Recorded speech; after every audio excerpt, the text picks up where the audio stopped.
Hey there, and welcome to the Brittany Wheeler Show. Join Brittany as she interviews incredible people whose stories will uplift you and remind you the life you long for is just ahead.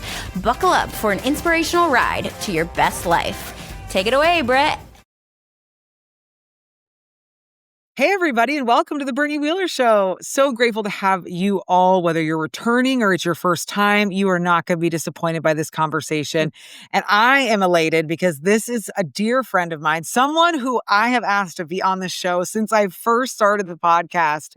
And so if anybody is listening that's working towards a goal or is committed to something, just know that you can ask someone over and over and over again until the right time. And if you've heard me share on the show before, you've heard me share that timing is so important on the show, that I trust in God's timing, that I trust in when someone comes on the show, because I believe that the right time is when they're meant to share at their most authentic self. And that is when we bless so many people. So I obviously need to introduce her because we could just keep talking and you wouldn't even know. And obviously, if you're watching on YouTube, you could see her face.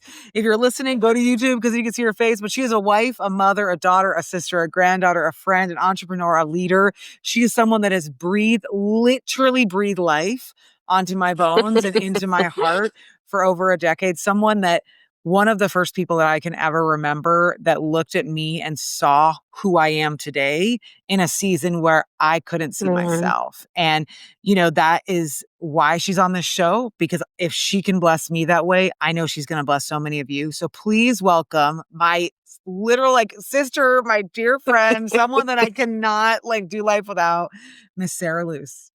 Well, Brittany, I could say all the same things about you. You have been such a treasure, such an encouragement. And I know if I'm ever feeling down and out, I can reach out to you and you are in my corner with encouragement and prayer and all the good things. So it is an honor to be on here with you.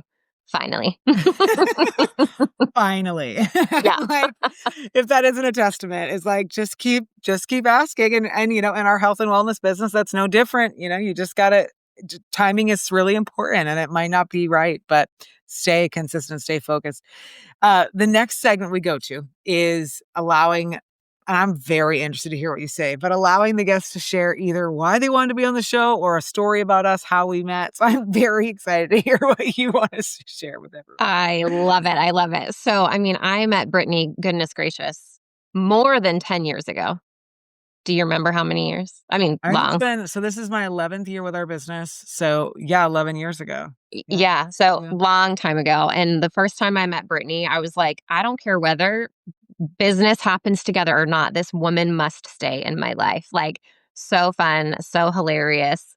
She was the new person in the room. And yet she was gathering the group together and really driving the conversation with questions and excitement and just building community. And we were like, we're supposed to be doing this for you. Let us build you into community. And she's like, let me gather the group, So such a treasure. And really, why I said yes, Brittany's a gem. I absolutely love her. I love her goals with the podcast. I love the direction that she's taking it. And I love that she is taking people's stories and things they've experienced and helping to share that in a way that then is going to bless others. So, Brittany, truth be told, did ask me many, many times, and I had to keep being not yet, but soon. And then we had family stuff going on, and I was like, still soon. So when this date came up, I was like, absolutely, yes, for sure. It's and again, it's so beautiful. And at first when I was doing the show, and this wasn't you, but at first I was like, gosh,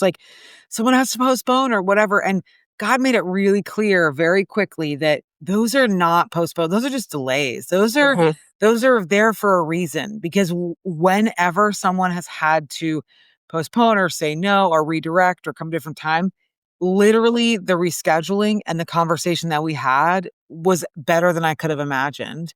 And I want to make sure that people, when they get to share their story, that they're in a place to do it justice and to do it well. And, if you're not in a place to do that, then it's not going to serve you or me or the audience. And so, or anyone else, right?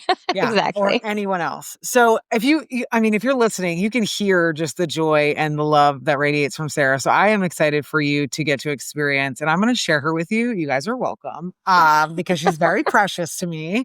But I would love to know, Sarah, at what point, we're going to go back a little bit of your childhood, but at what point Sure. did you know, or do you kind of like this awareness and realization that your life would be abundant? Oh gosh, that's such a good question. So really, like when I hear that, the phrase that comes to mind for me is made for more. Like I love, love, love what that phrase holds. And we're all made for more than the day-to-day, the rat race, the rinse, wash, repeat stuff. And I feel like for a long time I kind of found myself kind of chugging along. So I mean, as a younger girl, I was really like really quiet. I had a couple really close friends, and I was generally kind to the general public, maybe not my family, but that's where we're the most comfortable. So I remember being in elementary school and for the first time ever being really ashamed of myself because I stood by while someone else was being picked on. And I remember going home with like this sick to my stomach feeling of like I should have done something, said something, been a friend to her. I mean, she was in tears and I didn't know what to do, how to respond. So all I did was smile at her. And yet I still felt ashamed that I hadn't done more. Um, I remember trying to think of ways to not like physically stand up to buddies, but physically stand up to bullies, but be that buddy to the person who was not being treated so kindly. So growing up, I did find that it was actually not only super important to be that kind and loving and safe space for other people, but that it actually kind of came easy to me. Um, I found that I was growing much closer to the Lord in high school. Like I felt like I had a relationship with God in my younger years, but it was mostly like what my parents had taught me, but coming into that faith and really claiming it as my own in high school shifted me in the greatest way possible. So I knew he created me to be more than just that friendly face or that safe space for people. Um, I knew that my calling was truly to point others to him and pray that they would find that same hope that I have in him, and be able to bless others in that. So, encouraging others to seek the truth and pray that they find that truth truly has been a much bigger calling that makes me feel like I'm made for more than just the day to day, rat race kind of thing. Um, and then I saw that continue in such deeper ways as I continued to grow into my like late teen years. When I was in high school, I met a guy. Spoiler alert, turns out to be my husband. But when I met him, he had just found out he was going to be a dad. Um, right? Like it could potentially have been like a really messy situation. But I'm all for loving people in those hard spaces. And I kind of felt like his situation was a little bit over my head. So I remembered praying for him early in our friendship and that he would be gathered around and strengthened by some really incredible men through the hard parts of his life and find joy in the beautiful part of becoming a dad. Um, the Lord had bigger plans, even though I was like, like, stay away. Sorry. For those of you that are listening, I just made like the blocking motion with my hands. Sorry, I speak with my hands. Uh, Safe space here because I do too. All of a sudden, I feel myself like I'm just molding clay or something. It's very crazy. oh my goodness. Oh, I have to remember that people are listening too. Okay, so the Lord had much bigger plans for me. So even though I was like, I'm going to love him from a distance and pray for him, I had no what I thought interests, right? Mm. But God even used that situation and watching him grow closer to the Lord and give his life over to the Lord and the Lord's plans for him, and watching him become a dad and lean into that faith where things were messy and hard. Now, there were hard parts of turning away from his old, way of living life and committing to this new way of life. There was struggle, but watching his heart lean into all the Lord had for him was like goo goo eyes all of a sudden. And I'm like, Lord, what are you doing? So we started dating. And after a few years, I began to feel like this was a forever or time to end it sort of thing. Like we came to that place in our relationship where I was like, I am definitely falling in love with you and this sweet little boy of yours now. Like we either need to like commit to this or be all done. So not only did I love him, I was falling in love with his son. And I remember thinking, like, this whole thing just feels like out of a normal plan. Do you know what I mean? I'm like, as a believer, I feel like God has a specific plan for me. And this kind of feels like outside what I would see as like the normal way to do life, right? I just did air quotes. Okay, sorry. You're okay. It's okay. So I We remember. don't even annotate. It's okay, Sarah. So I remember that not only, was I falling in love with him, falling in love with his son. I remember driving home one night. I was like a freshman in college, and I just like out loud was praying, like, Lord, if this is your will for me, like make it really clear. If your will is to be walk away from this relationship, like I'm also okay. I mean, like tears. I should have pulled over at that point, but like tears flowing, like, Lord, whatever you want, I'm in, like whatever direction. And this is the one time I can ever remember the Lord speaking audibly. And it was, Sarah, I've created you with such a strong love for children for a reason. And that was it. That was it. And like in that moment, I was like, confirmation. Okay, yes, I'm going to marry this man. I can love his son as my own. Like, here we go. But that phrase comes up in my life so many times. So like, I feel like, yes, made for more, like in that decision, but that same phrase comes up in being made for more in other aspects of life. So I feel like that was a huge tipping point for me and for my faith and confidence that what God has planned for us really is best. Hmm. Okay, podcast is done. Great, awesome. Oh, wow. Okay, so I love, obviously, I've known Steven for so long, and I know Joel, your stepson, and all the stories and all the things, and just getting to hear it again, it's like I just was like just sitting there like so eager because it's so beautiful. And what really stuck out to me too was something that's kind of been coming up pretty recently for me in life in general is like we have two rules: love God and love your neighbor. And technically the 10 commandments fall underneath both those, right? Yeah, true. And yet a lot of Christians spend a lot of time making up a lot of rules that don't even exist, right? These unwritten kind of gray area, shouldn't he? Like, I remember when first getting to know you guys back in the day, and just as we were walking, with our business, and everyone was loving on me when I wasn't a Christian. I just remember part of me being scared because I was like, well, I know these Christians and they're cool, but I don't want to sing Kumbaya and knit. And like, what is this all about? Like, I don't want like it. And it was because of these unwritten rules that don't exist. Right.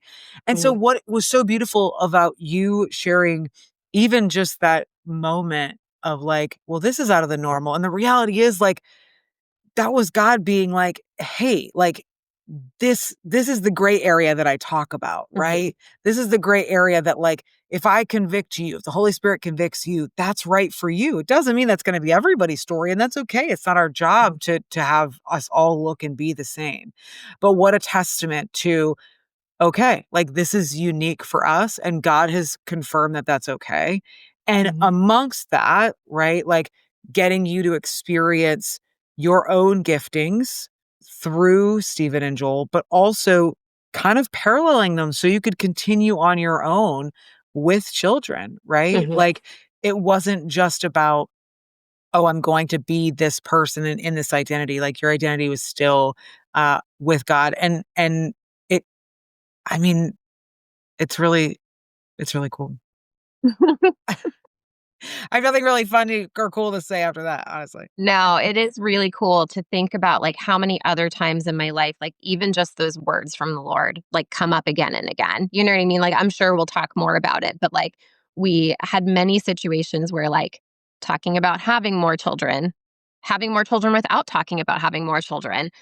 You know, facing a decision of what to do schooling wise for our children, is talking about future careers and like how that revolves around our children and, you know, God's children, and how we serve in so many different capacities with children. Like it's so incredible to me that God can take one promise and one phrase like that and apply it to so many different areas of life. Does that make sense?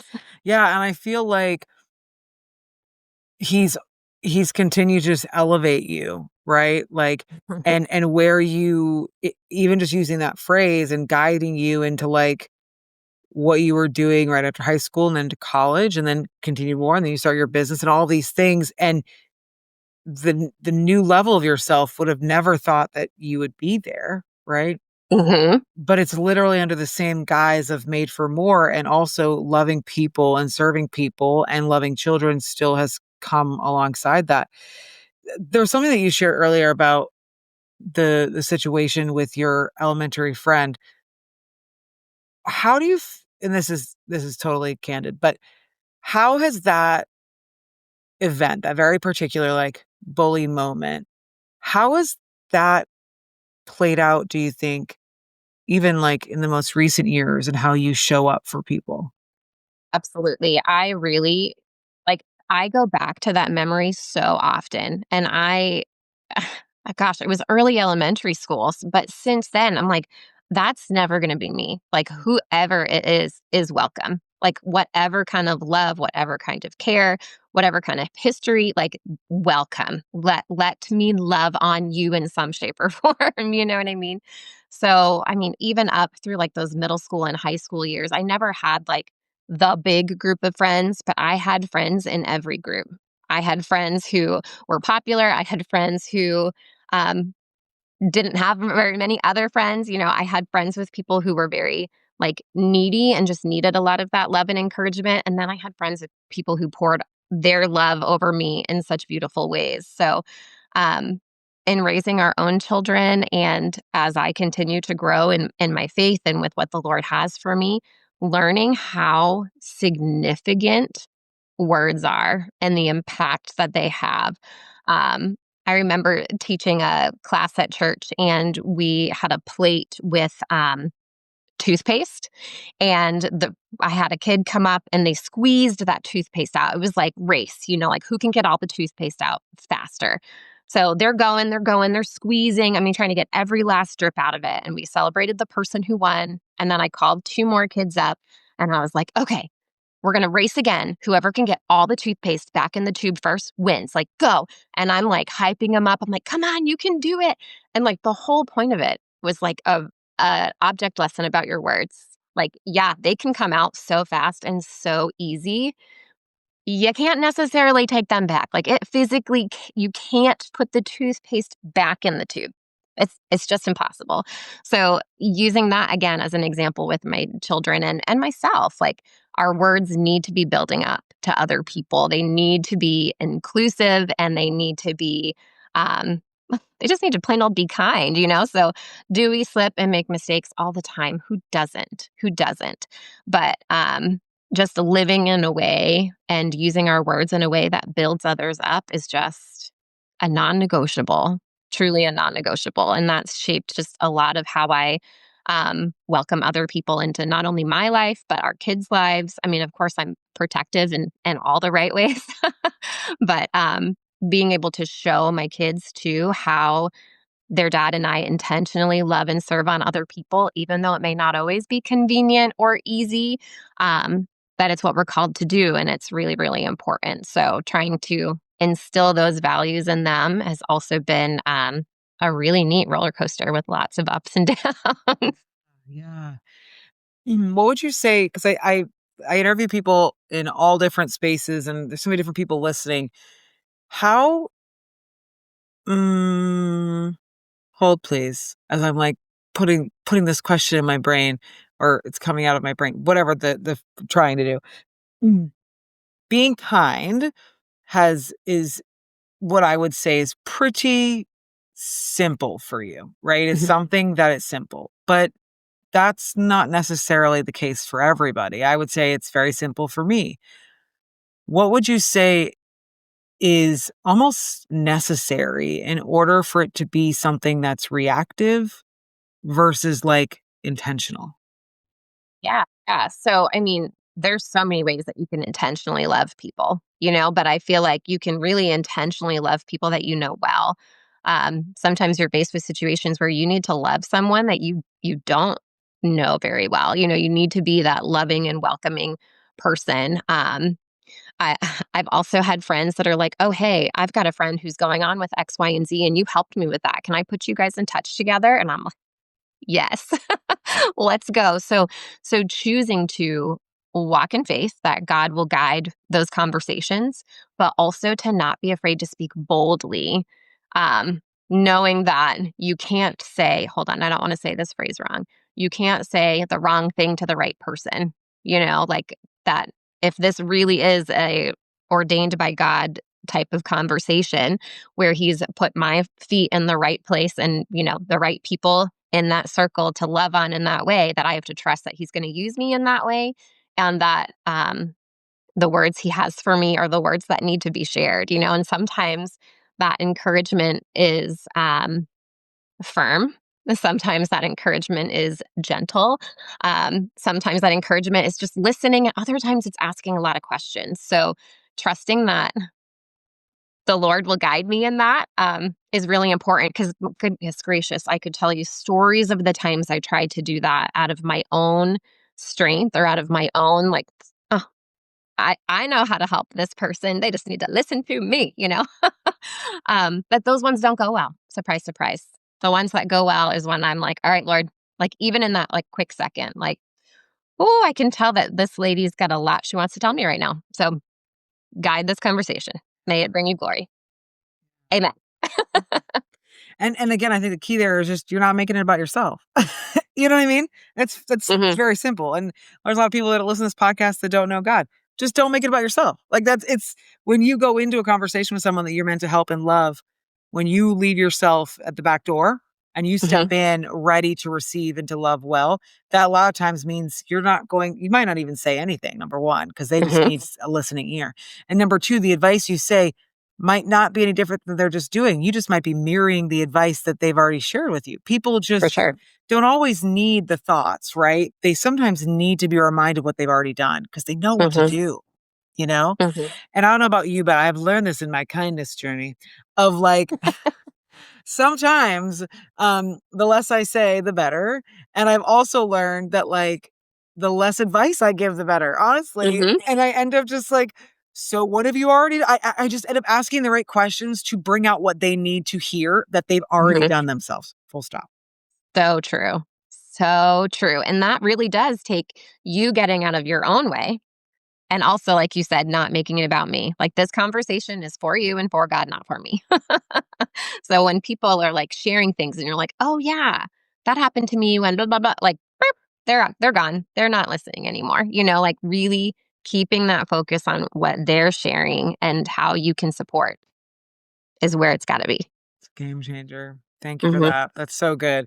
Um, Shifting gears a smidge, but kind of on the same path. You obviously dated Steven when you were younger and you guys got married, and then Joel was around. And so I can kind of imagine, and then obviously having all of your kiddos, that dreaming looked differently when you and Steven were younger. And the reason why I say you and I talk about dreams all the time, like obviously when I Mhm. met you 10 years ago, you were even in a very different place from where you were when you were in high school and just meeting Steven. So, you know, what, how and when did you begin to dream for not only you, but for your family? And what does that look like?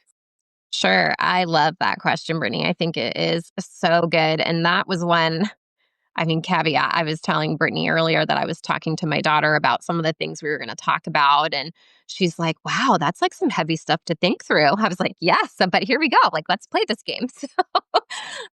So dreaming for me, aside from like dreaming for my family and what that looked like, I know we've kind of already touched on it, but trusting the Lord's gifts that He's given to me and the Lord's gifts that He's given to my husband. Like trusting in those two things has made a huge difference in believing big things for our family. So one piece of advice, if you're married, ladies, do not try and change him. Don't try and change him. The way my husband is gifted is very different than mine, very different. But it not only benefits our marriage, it benefits our children too. And it benefits me. So he is adventurous, which also means a bit scattered. He's hilarious, which also means he can drive me a bit crazy. And he's so involved in our kids' lives and the lives of our church family, which can also mean he's incredibly busy, never mind working his job. But together, using the gifts that God's given us is just a beautiful way to support each other together. Not a he supporting me in my endeavor and me supporting him in his endeavor. Like we are supporting each other together makes a huge, huge difference. I will never, ever, ever forget sitting down early in our marriage and having a conversation with my husband about finances.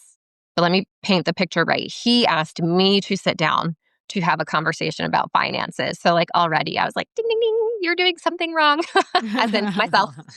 I'm making mistakes.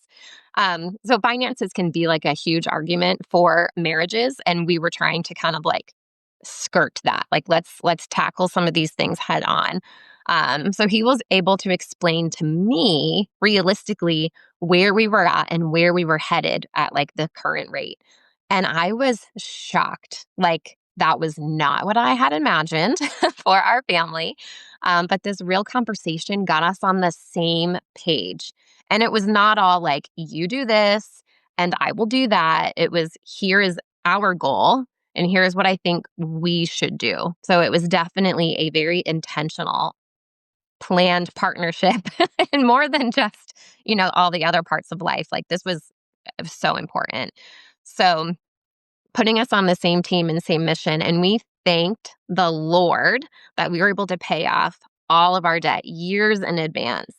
God used a few people who were moved to generously bless us with some tremendous gifts, but we also had like a real good plan on how we wanted to work that out and what that would mean. Like dreaming for the future, having no debt. What does that mean for our family?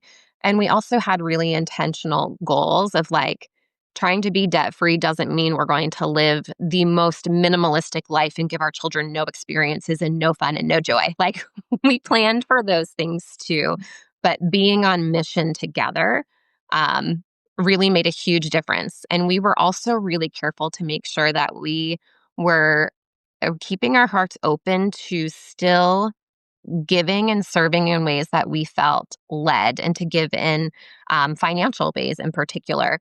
And I truly believe that because this was a dream for our family and we committed to still continuing to serve as we felt called to, God continued to show up for us. So another fun story, in our earlier years of marriage, we got a letter from our friend who she and her family were going into the mission field.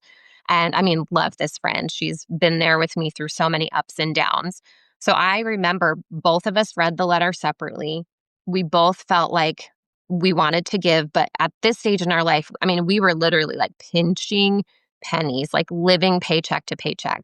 So I had wrote her a letter and just my broken heart all over it of like wishing we could do more, but assuring her that $25 was what we could do, but that we would be praying for her, like keep us in the loop. We prayed over like, God, if there's a way that we can do more, like help us figure that out. So the very next day, like literally the next day, not weeks, not months, next day, my husband receives a check from someone that he plowed for the winter before. So we're almost like a whole year round. And in this check, there was a little letter that just said, thank you for being patient with me as I was working through some of our own tough stuff. Like, I'm so sorry this payment was so delayed. Like, please accept my apologies. So I asked my husband, I was like, how much was that check for? And it was like exactly the amount plus our $25 that we had wanted to give in the first place. I was like, God, you are so good. So my husband's like, let me sign it. We'll cash it. We'll get it thrown in that letter. So like, not only did we feel like God was honoring our desire to serve him in that way, but like now we had a story that we could share with this friend who was going into missions. Like, oh, I still have goosebumps over it. You know what I mean? Like it was so, so good. So, really truly like getting on the same page as your spouse and not only like mapping out where you think you want to go together, maybe not like on the mission field, but you know what I mean? Like, where are we taking our family? What do we see that God wants for our family? And looking at each other's giftings and even the giftings of our children, and knowing that they're all created for more, that they all have their own um, mission, whatever that might be, for the Lord too. So really truly like staying super um in close communication and prayer over what that might look like and being on the same page and running towards those goals together. Like there is nothing better. I mean, I really couldn't imagine where we would be even today if we hadn't had that conversation about finances years ago. So good. And it's just so important to like finances are hard, you come with different things and different debt. I mean, I know that's my story coming to the table with my own stuff Hmm. and there's a party that just has to walk in and just be like, okay, like open hands. Like this is where I'm at, right? And I think that shame and guilt and fear hold the individuals of a relationship to white knuckle that debt Hmm. or their finances because if they open up, maybe that past is that I have to do it on my own, right? Hmm. That's real. Or the past is I keep making the same mistakes. Or the past is nobody's helped me. Whatever the voice is, I just would encourage people listening. It's like just open your hands and take that step of faith. The person on the other side of your relationship is going to want to work with you. And it's not, you're not going to have like the best budget the next month or No. 2, 3, 4, 5. Like you and Steven are still growing in that area of your life. Hmm. Hmm. But again, like you said, it was like, how can we start sooner? And this comes up often recently is like, do the thing for your future self. And that's Hmm. such an example of doing it for your future self. Right. And Absolutely. I love that you and Steven continue to make choices and decisions. Both, you're both entrepreneurs. So being able to take endeavors and things that will move the needle forward, right? Like, you started our health and wellness business and it was not at all, I think, what you were envisioning that you were going to do and what it's brought as far as financial blessings to your family.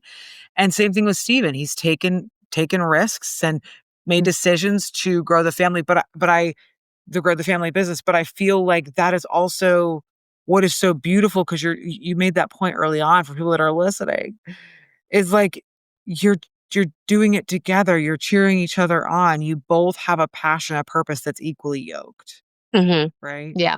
And And the other piece that I love about that is it's not his goals and my goals, and we're supporting each other. Like my goals is part of his goals.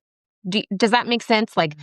that he wants to see what I'm working on succeed. So because he wants to see that, he's a part of it, And sometimes that might mean he's hanging out with the kids at home one night while I'm going to work on said project or said goal. Or, he just texted me this afternoon. He's like, hey, I need to do a quick meeting with these people before I come home tonight. I'm like, done. You got it. Like, best of luck. It Yeah, doesn't sound yeah. like it's going to be an easy meeting? Glad it's you, not me, babe. Hmm. Hmm. Yeah. But again, there's like that, we love this phrase, skin in the game, right?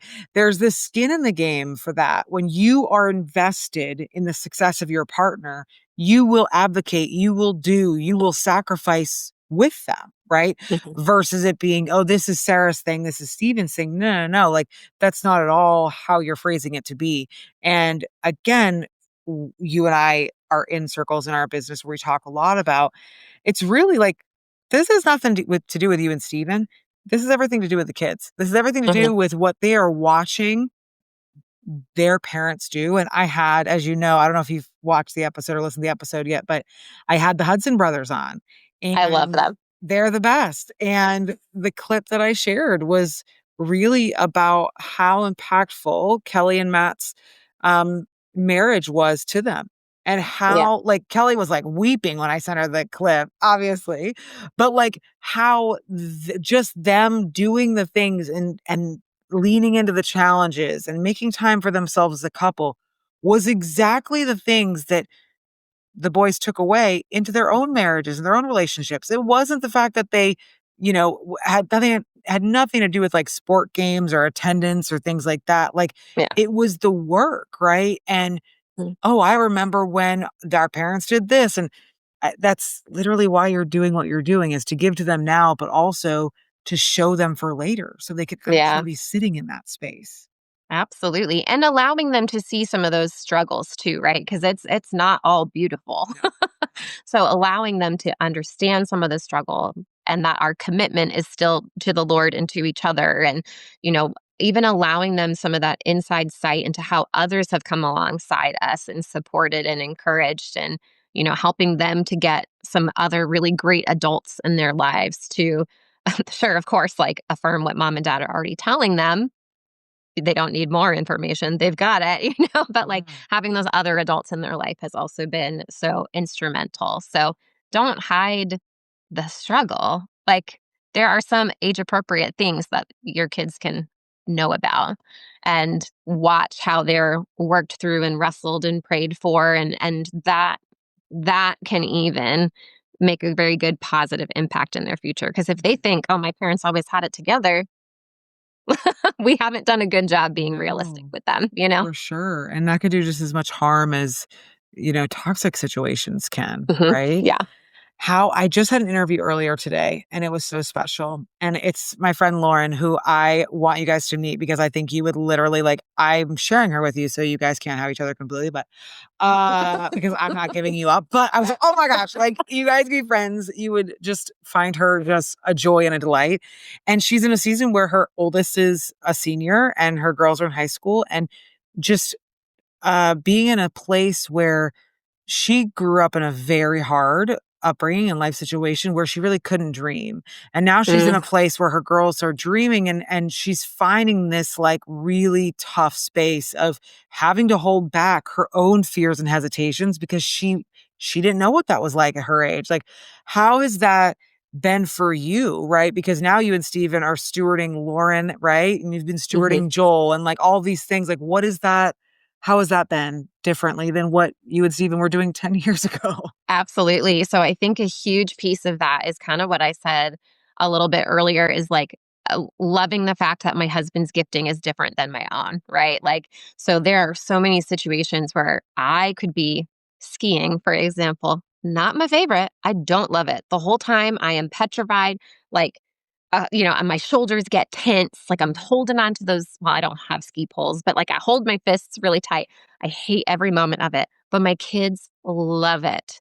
And they thrive in having a dad who can allow for safe exploration of things that mom is like petrified of. You know what I mean?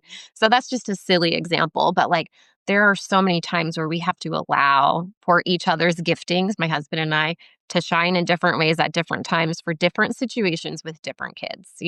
There are some conversations that just my daughter and I have, and she knows like I'm going to go back to my husband and fill him in on kind of what's going on, but she just feels more comfortable discussing some of those things with me. There are many conversations my husband has had with my other daughters or my boys that they would much rather talk to dad about that than me. And instead of like, feeling like towards each other about that, like we celebrate that we're able to connect differently for different things. But it is also hard. My husband and I had different upbringings. So he became a dad in high school. So of course, like that's always in the back of his mind of like, uh, and he's so thankful for how God used that, and so thankful for Joel and, all the pieces. But he's like, that is not an experience I want my boys or my girls to experience. So sometimes there's a little bit of fear that creeps in of like, oh, how do we make sure they're okay? Well, giving it giving it over to the Lord. Like we don't get to make sure. God has that, planned, and just giving that to him, but then also reminding ourselves that, everything God has for us is for his glory and our good. So that has been like the biggest phrase in our house these last few months, because we just experienced the loss of my mother-in-law. So like talking with the kids through that and being like, sometimes like hard things just don't make sense. Like on this side of heaven, it might never make sense. But knowing that God's plans for us are good and his glory shines through it all, like that's just the way we have to live. So, trying to combat that like parenting out of fear and parenting out of trust that what the Lord has is good, for me is an everyday battle, because like I want to make sure that they're safe, that they're healthy, that their mental well-being is good, but I can't, I'm not God. I can't be in all places at all times and know all things. So encouraging them and their faith, encouraging my husband and his, relationship with them, um, has been so instrumental. Um, I touched on it earlier, but we're homeschooling all of our kids right now. Joel's graduated and he never homeschooled. He was online, but everyone else, the other 5 are all homeschooled. So that has given me a beautiful gift of a lot of extra time with them and being really intentional about, um, the things that we're learning and the things we're talking about to equip them beautifully for the future. But that also means like I'm needing to intentionally find other adults in their life to make sure that they're getting good encouragement and good things from many other people as well, for that good balance. Yeah. And also to take that pressure off of yourself, right? Mhm. And then when you start to see those people in place having those conversations, that's a visual reminder that you can just drop your shoulders for a second, Mhm. right? Which you Absolutely. can't do it alone, right? You can't. Absolutely. You just can't. Absolutely. You just It was so funny. We were in church on Sunday and our pastor was preaching about intentional discipleship. And my daughter, Lauren, she's going to be 17 next month. Um, she and us, which is crazy, right? 17. No, I thank you. can't even believe it. Um, She was like literally like 10 when I met her. it's No, maybe bizarre. young.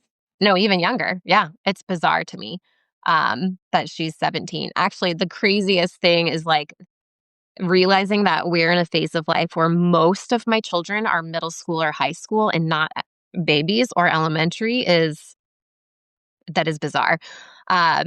But anyways, our pastor was talking about intentional discipleship and just being thankful for the people that, how we disciple others, but that we're also getting discipled. So there's an incredible woman from our church. She homeschooled all her boys. She's been a great resource for me, a great friend to me.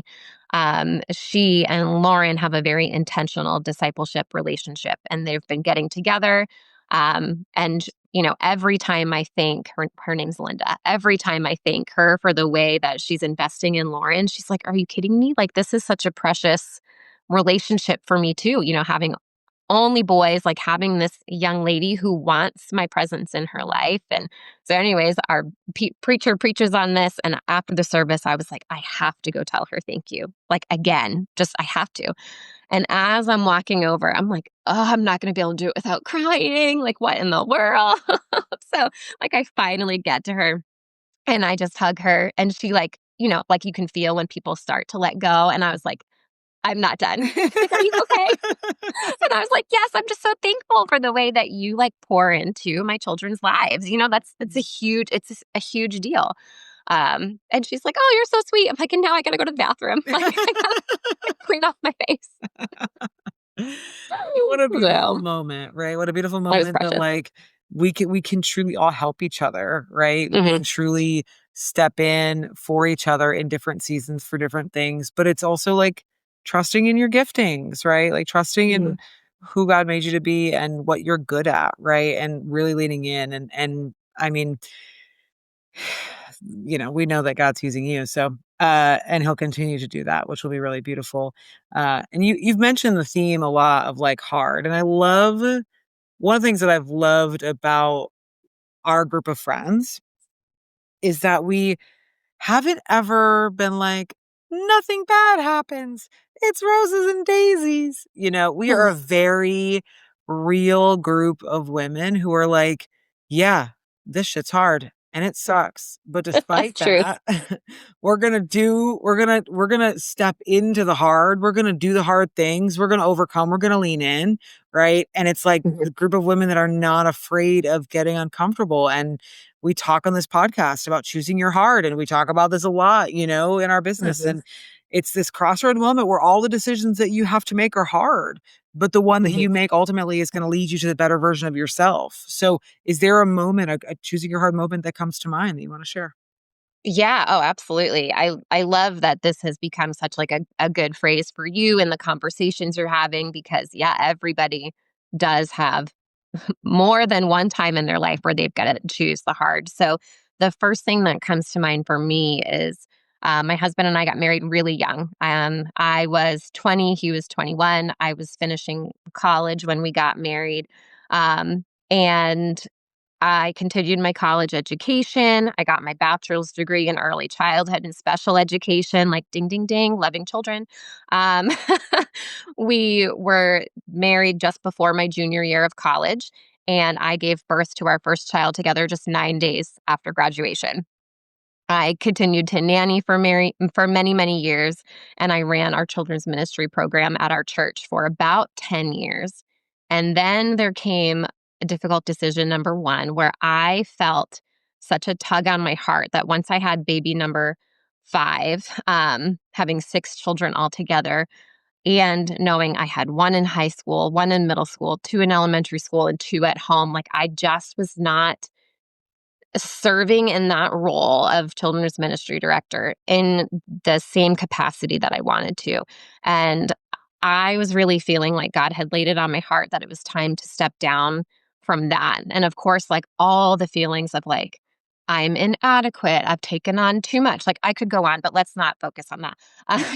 Like I just felt so like I feel like this is what God called me to. So how do I step away from that? So it was really heartbreaking to walk away from that role, but knowing that I could then shift and going from having a paid position at our church to simply just volunteering and like serving when I can and in the ways that I felt especially skilled to was very rewarding.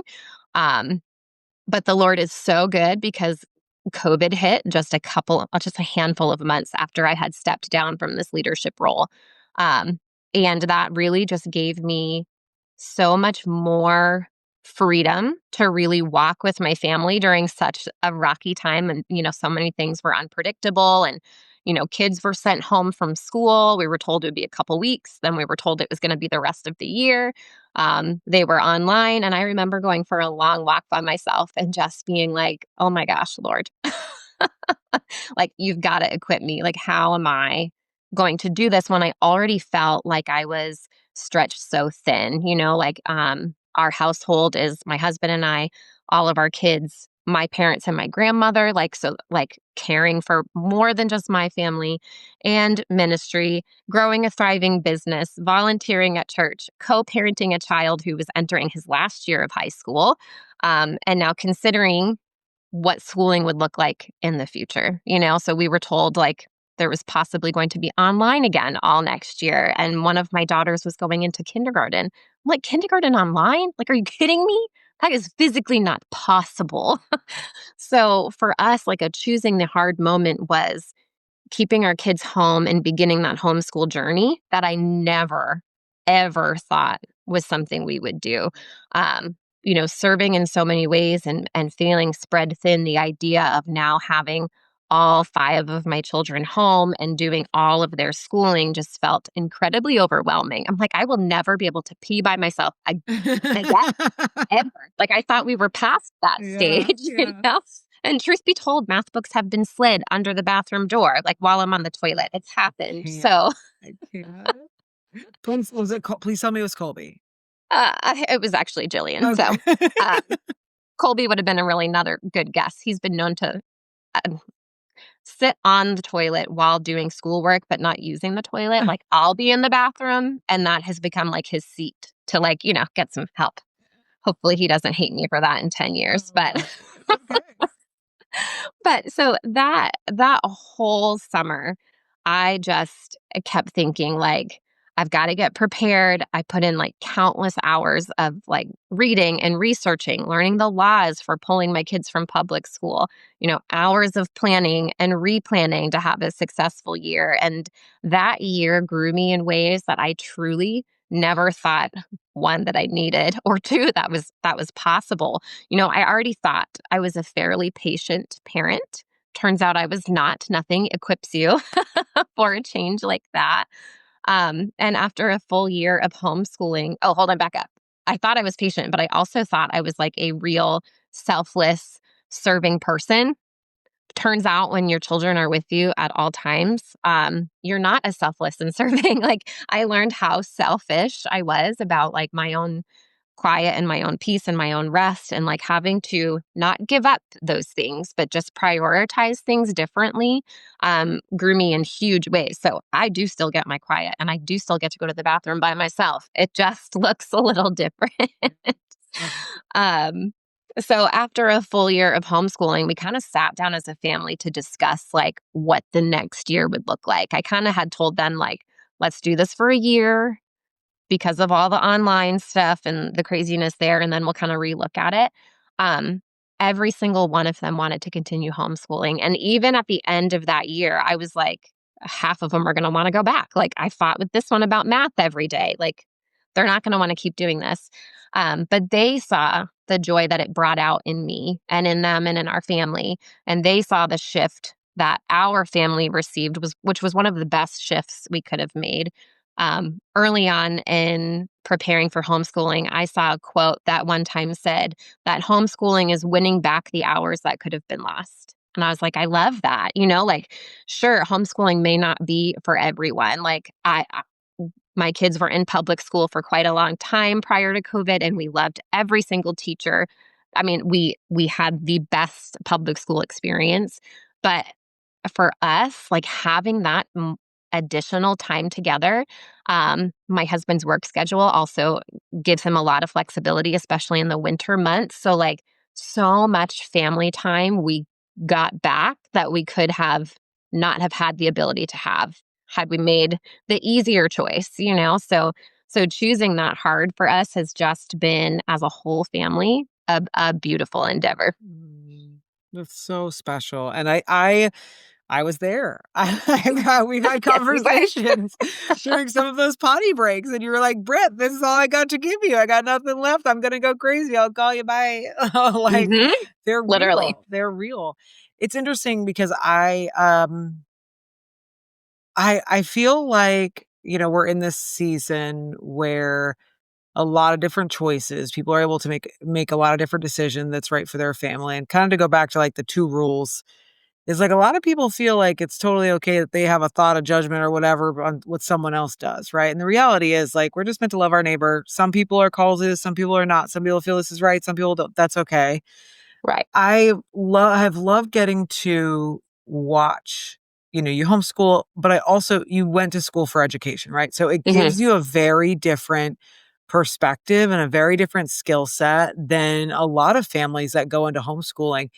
I think it would be cool to know really like what did you research, or what was important that you understood before you began homeschooling? And I asked that question because I think a lot of times parents are making decisions based on a reaction, and not that it's not right, but I think it's smart to just know, like, from someone who is a trained educator and homeschooling your kids, like, what are the things to just keep eyes and ears out that maybe like would be great to know to make a really well-rounded decision?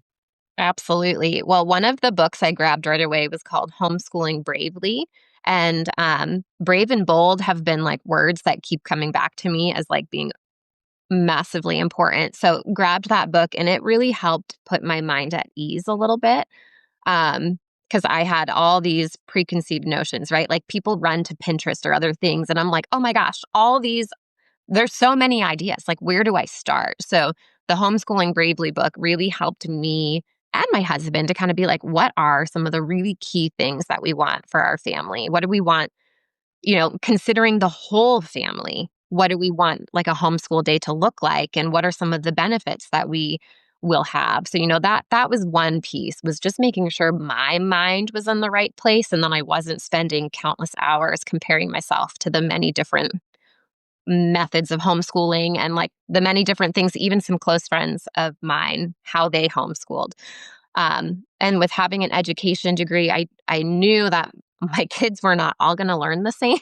You know what I mean? Like, they're not going to learn the same. They're going to have different strengths and abilities. And I get the privilege and the responsibility to help find materials that are going to aid in stretching them where they have really strong skill sets, and really empowering them in areas that they feel are difficult. So I've got one kiddo who like really has a hard time reading. He reads, and he loves those things, but like, taking him from that like first grade year that was cut really short from COVID, and then trying to like really bump up that reading, it was a challenge to really find the right thing. And that's from someone who went to school for education. You know what I mean? So bless those teachers who do this all day, every day for like 25 to 30 kids.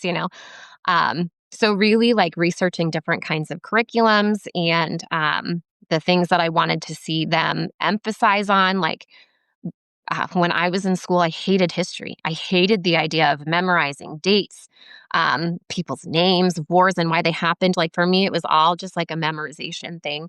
Um, but with homeschooling the kids and finding this incredible curriculum that teaches through story and what we call like living books, right? Like, it teaches in very creative ways. There are so many times I've been reading to the kids, and I just kind of like, I say out loud, I'm like, pause.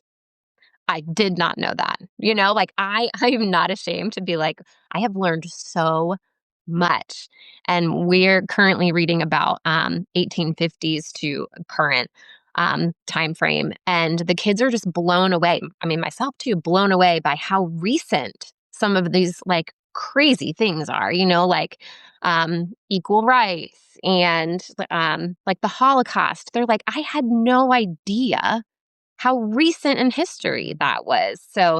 Um, so yeah, just really trying to hone in on the goals our family would have for homeschooling, the joy of the flexibility for it, but also finding what each kiddo needs and being able to kind of work our schedule around that. I remember like obsessing over how to make sure all my kids were staying busy every moment of the day and organizing who was doing what so I could help when this one's busy. And, all that gets thrown out the window almost every day. Yeah. So being able to just be like, yes, this is our general plan, but being flexible when things get in the way, or not viewing it as getting in the way. Like, okay, we need to work on this more. Great. I have the privilege of doing that with you. Like changing your mindset um, is just so important. I remember one time I was actually training for our health and wellness stuff, and I was talking about changing your mind shift, and it came out like change your mind shit. And I was like, yeah, no, you really do got to change your mind shit. Like, you've got to have a positive shift. Like, shift your mind and think about things in a more positive way. So every time still I'm like, yeah, you need a positive mind shift. Actually, don't say the wrong word, but in the end, it still means the same thing. Still makes the same thing. It's just it's a little bit saucier. And I love it. Yeah. Yeah. It's so helpful. And it's so helpful because I think what I hear is just give yourself grace. I hear that, you have to figure out what's going to work best for you, but to do the research and to really just get alignment with your spouse and with your kids and get them involved in that process. And again, these decisions are not easy, they're not, but it is so important, I think, to come at it from a place of, okay, this feels right, being able to plan. And there's 70 different shades that you can go about that, in the homeschool space. But I think that you just have to figure out what will work best for you. But like you said, like start with those materials that are going to keep you from comparing, because there's so many things. And like, it is easier for you to do some things than many people because you are gifted with children and you're gifted in an educational space. That's not going to be the case for a lot of moms and dads. And that's okay, right? It's Yes, just understanding absolutely. that. And something that's like, I'm just going to speak it real quick. It's just something that has always really bothered me in this current climate that we're in is this decision to change schooling somehow also means that we have to slander and belittle the ones that were educated to do it. Mhm. Right. Right. I mean, literally, I remember when we made the decision to homeschool, we were actually already getting our placement letters for who their teacher would be for the next year. And my son was going into fourth grade, and he got placed with a teacher who I still to this day am obsessed with. Like, I adore everything about this woman.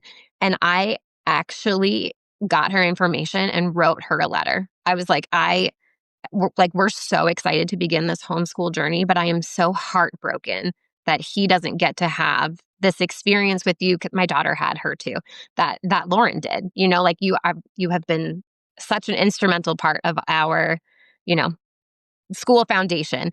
And she actually got my email and she emailed me back and she's like, I'm a resource to you 100%. Like anything I can do, any way I can help. Like I'm so excited that this is the journey that your family is, choosing to take. And I still have stayed in touch with at least three different teachers that my kids had over those early elementary years because I just bow down to them. Like they're just incredible women who just have so much knowledge and they're like team everybody succeed. Like how we're here to support, we're here to cheer you on. Like if you want materials or information, like here we go. So building those good relationships and like you said, like whatever kind of schooling you choose, bravo. Like you know your children better than anybody else. So and finding those resources and honoring those other educated individuals who are there to serve, like yes, teachers are phenomenal. Yeah.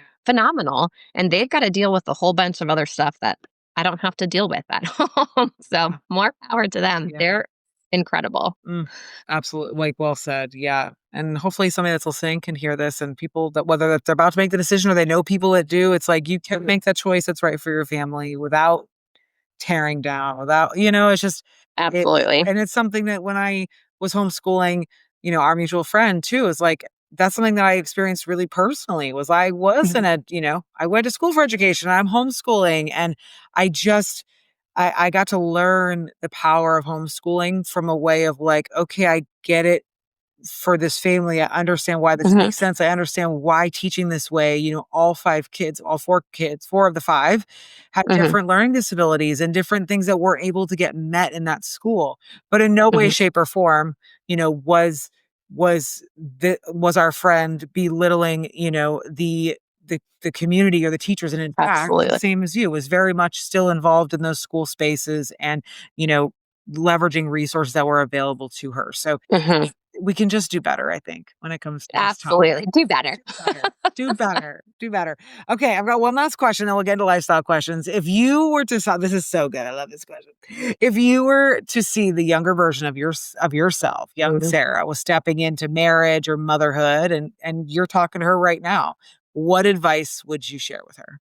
Oh my goodness. Well, have you seen on social media like the reels that people are doing? Like I walked into a coffee shop and I sat down with her and it's like this whole thing about them talking to the younger self. I swoon over every single one of those. They're always so beautiful. And they're so good. So for me, it was like, really choosing to follow the Lord closely in high school, like I said, changed my trajectory. But there are so many seasons in life where like you by your own doing that closeness is up and down. God doesn't ever separate himself, but like I would create distance in some different seasons. So I mean the first thing for me would be like you're doing your best and it is enough. Continue walking closely with the Lord. There are so many seasons where, and I'm sure this happens for many people, where like you're going through some hard stuff and you kind of tend to like hermit. You know what I mean? Like, Brittany, you've experienced this. Like, I'm going through hard things, and Britt's like, I haven't heard from you in a couple weeks. I'm like, yeah, I know. So what staying close to the Lord is hold on to those really close friends. Life gets busy and you can begin to prioritize family over everything else. But those close friends are instrumental in every aspect of life. I've got two ladies in my life who I meet with every single week, and of course we laugh and we chat, but we know each other so deeply, and we pray over each other frequently. Like, don't let go of those friendships for sure. Um, what else? There was quite a few things. Oh, so one thing I would have loved to have been assured when I was younger is that, ministry doesn't just happen outside of your home, that the ministry in your home is really important. Like, so many people were, oh, like, you're a mom, like, isn't that fulfilling in itself? Like, why do anything else? So, like, creating that balance, right? That ministry first happens in my home, but I am not designed to only minister at home. So, assuring myself at a younger age that, like, there are ways to do both and to do both well. And there will be seasons where my focus needs to be primarily ministry within my four walls at home. And there will be seasons where I can do a lot of ministry outside of home and still be thriving in both situations. And there will be seasons where you can thrive in one and not in the other. But that all of that brings glory to God. So um knowing that my season of running children's ministry wasn't like, oh, that was my season of serving. Now I can only be at home, and finding that balance of having this incredible platform with health and wellness business, and knowing that I can still homeschool my family and minister together with my family and minister at church and still be able to love and serve families in a different capacity has just been incredibly empowering and encouraging. And I'm just so thankful that I stepped into that. So little Sarah 11 years ago, like, signing up to do, this health and wellness company and being so insecure about my voice all of a sudden. You know what I mean? Like, young childhood feeling like that voice is so important. And then joining, this sort of social marketing, and all of a sudden being so shy about my voice and unsure if I have the right, tools, or not wanting to be salesy. Like, assuring young Sarah that stepping out in faith, and that um, God really will direct my steps, and that people really do value the things that I can authentically share with them, and to not shy away, because shying away doesn't help a soul. It doesn't help mine. It doesn't help other people. And it certainly doesn't help my family. So, um, staying bold, staying committed, and just sticking to the path that I know the Lord has for me. Little Sarah would have just been so encouraged to know that she was on the right track. And although it will be bumpy, it's all for God's glory and our good. So good. So good. So good. Oh, you guys, what did I tell you? I 97.5% right rating. I'm only wrong 2.5%. And I know that I was 97.5% right about this episode. This was so good. Drop the freaking mic, and I cannot You're wait. so sweet. Well, it's just facts, okay? I want to wrap up with a couple lifestyle questions. Sure. I'm excited. I actually am interested to hear your answer for this question. What is your favorite coffee shop in the Merrimack area? And what is your go-to order? So, go-to order is just coffee and half and half. So, I mean, nothing extreme. Yeah. But Buckley's Cafe in Merrimack, so precious. It's a beautiful location. They've got a great space upstairs, like a beautiful space to work. The people there are so kind, and just the people that own Buckley's and all of its little, like, businesses and things like that have always been, like, so kind, and it's a fun place to support for sure. I love that. And that's actually a good spot. And before I was gluten-free, I remember eating there a lot. Mm-hmm. Because they got pastries and stuff. Do they have a lot of gluten-free So stuff many anymore? options. Or is it really just... They still do a lot of gluten-free stuff, and, like, breakfast egg casseroles and salads, and, like, they're definitely becoming a go-to spot for sure. Nice. Mhm. I love that. Mhm. Okay, what is a book that you've read multiple times? I also love when I'm talking to my friends that are into personal growth, because I'm always interested to see what you say. What's a book that you've read multiple times that you believe someone listening should read? I picked two. Is that okay? Yeah, please. Yeah. Okay, fabulous. Okay, so the first one, it's called In a Pit with a Lion on a Snowy Day, and it's by Mark Batterson. And a lot of it is just facing those challenges bravely, praying over them, but just knowing like we're going to face this head on and we're going to do it for God's glory. And I mean, it's so, so good. And of course, it takes like a biblical story and kind of, intertwines it through the whole book. But it's definitely one that I read very quickly. It's one that I've gifted people. He's a great author. He writes so many incredible books. Really, yeah. I've read multiples of his. Circle Maker. Mhm. I've read not In a Pit with a Lion on a Snowy Day, but the second version of that, which I just think is, what is it called? Lion. Oh, Danielle gave yeah. it to me, and I was like, I can't remember that. It was incredible, and it was a little different. Like In the Pit talks about going through the hard stuff. This book talks about like same story, but it was about dreaming big and what it takes and what are you willing to do for it. And it was same story, but different. Same biblical story, but yeah. It's good. And then the other one is one of my favorite devotionals, and it's New Morning Mercy by Paul David Tripp.